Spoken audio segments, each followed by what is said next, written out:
kang lumaki sa kalsada? Wala na. Wala.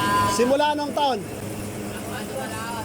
Ilang taon? 9 na taon. 9 na taon. 9 na taon ako. Hanggang yun ka na.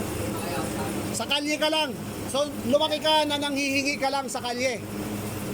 Tapos, doon ka natuto ng iba't ibang klase ng bisyo at saka ng mga paraan na hindi maganda. Kapatid, di ba mahirap yung buhay na yon? Kaya nararamdaman ko kayo, hindi madali, lalo yung mga broken family. Yung iniwanan ng tatay, nasira yung buhay. Di ba? Maaring nalugmo kayo sa mga bagay na hindi maganda kasi walang nag-guide sa inyo. Dahil lumaki kayo na walang nagturo, walang tatay, walang nanay, di ba? Oh, ang hirap nun. Kaya pero gusto ko kayo bigyan ng pag-asa katulad ng Diyos na pinadala si Jonas sa bansang Ninive para bigyang babala ang mga tao doon na magbalik loob, magsisi. Para sa kasalanan upang patawarin tayo ng Diyos. So anong nangyari nun? Hindi ginunaw o hindi winasak ng Diyos ang bansang Ninive sapagkat nakinig yung mga hari doon at mga tao na ang mga tao doon ay nagsisi.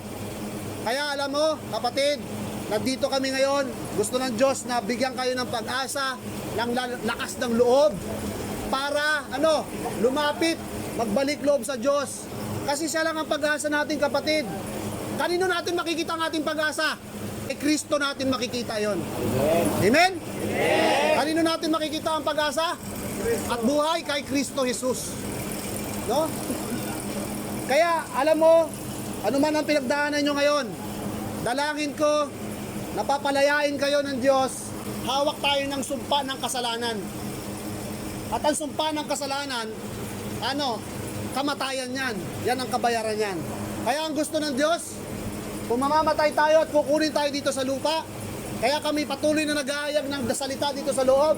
Ang gusto ng Diyos, mapasama kayo doon sa langit na bayan sa kanyang kaharian. Amen. Ha? Kung kayo nahihirapan dito, nagbalik loob kayo, nagsisi, tumalikod, humingi ng tulong sa Diyos, humingi ng awa. Ang Diyos ay tapat sa kanyang pangako. Ang sabi niya, ang lumalapit sa akin ng tapat at nagsisisi ay pagpapalain ko. Wala pang Kristiyano na nagutom. Walang anak ng Diyos na nagutom, kapatid. Tandaan mo yan. Kaya pag nagbalik loob ka sa Kanya, tumalikod ka sa kasalanan mo, mayroong pangako ang Diyos sa iyo, kapatid. Pangawakan mo yon. Palakpakan natin ng Panginoon. Palakpakan natin ng Panginoon.